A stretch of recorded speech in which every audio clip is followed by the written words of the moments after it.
স্বৈরতন্ত্রের পক্ষে যায় আমাদেরকে আরেকটি আল্লাহ। আমরা অনেক ভুল করেছি, আমরা অনেকের প্রতি দয়া দেখিয়েছি, অনেকের প্রতি মায়া দেখিয়েছি, অনেকের প্রতি সহনশীল আচরণ করেছি, ভদ্র ব্যবহার করেছি, সভ্য সমাজের সূচনা করেছি। কিন্তু আমাদের যে দুর্বলতাকে আপনারা সকল পায়তারা যদি চালনা আপনারা রাখেন, তাহলে আপনাদের বিরুদ্ধে আমাদের যুদ্ধ অবতীর্ণ হতে হবে ইনশাআল্লাহ।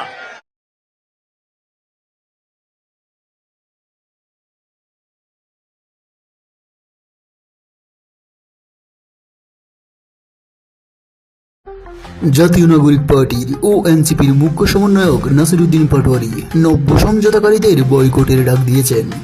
2024 সালের মার্চ মাসে একটি মতবিনিময় সভার মাধ্যমে তিনি এ আহ্বান জানান। যারা বর্তমান রাজনৈতিক পরিস্থিতিতে ভিন্ন পক্ষের সাথে নব্য সমঝোতা করার চেষ্টা করছে, তাদের সামাজিকভাবে বয়কট করার আহ্বানও জানান তিনি। সন্ত্রাস চালিয়েছিল, দুর্নীতি চালিয়েছিল। এবারের আন্দোলনে আমরা বলবো, যারা চাঁদাবাজি করেন, সন্ত্রাসী করেন, দুর্নীতি করেন, আল্লাহর রাস্তায় আপনারা দূরে থাকবেন। আন্দোলনের দোহাই দিয়ে আপনাদেরকে আমরা চাঁদাবাজির গ্রিন কার্ড আর দিতে পারবো না। নতুন ভাবে শুরু হয়েছে, অনেকগুলা মন্ত্রী হয়েছে, চাঁদাবাজির নতুন সংজ্ঞায়ন করেছে সমঝোতা। তারা আওয়ামী লীগের সাথে সমঝোতা করে, চাঁদাবাজির সাথেও সমঝোতা করে, সন্ত্রাসের সাথেও সমঝোতা করে, দুর্নীতির সাথেও সমঝোতা করে, ভারতের সাথেও সমঝোতা করে, আওয়ামী লীগের সাথেও সমঝোতা করে। এই নব্য সমঝোতাকারীদের আমাদের বয়কট করতে হবে ইনশাআল্লাহ। আমাদেরকে কথা বললে কথা বলেন নাকি তাদের চুল? সন্ত্রাস নিয়ে বলতে চাই, দুর্নীতি নিয়ে বলতে চাই। যদি তোমার দলে এগুলা থাকে, দ্রুত তাদেরকে বের করুন। না হলে আজকে যেমন মানুষ বলছে আব্বাস চাঁদাবাজ, কালকে বলবে বিএনপি চাঁদাবাজ। সময় কিন্তু এখন বেশি নাই। অনেকের গা একটু শিউরে উঠে যে আব্বাস চাঁদাবাজ বললে যে একজন ব্যক্তিকে এত অ্যাটাক করা হয়। এটা কোনো ব্যক্তি আব্বাস না, এটা পুরো বাংলাদেশের তাদের চিত্র ফুটে উঠে একটা ব্যক্তির মধ্যে দিয়ে। এই জন্য দ্রুত এগুলা বন্ধ করেন। যদি বন্ধ করতে না পারেন, তাহলে সবারই কিন্তু চাদর ধরে আমরা টান দিব।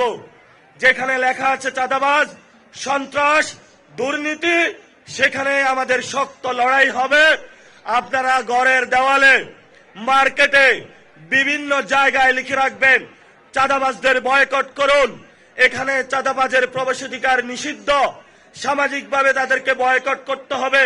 মসজিদের মিম্বার থেকে খুতবা দিতে হবে, ক্লাস থেকে টিচার ঘোষণা করতে হবে।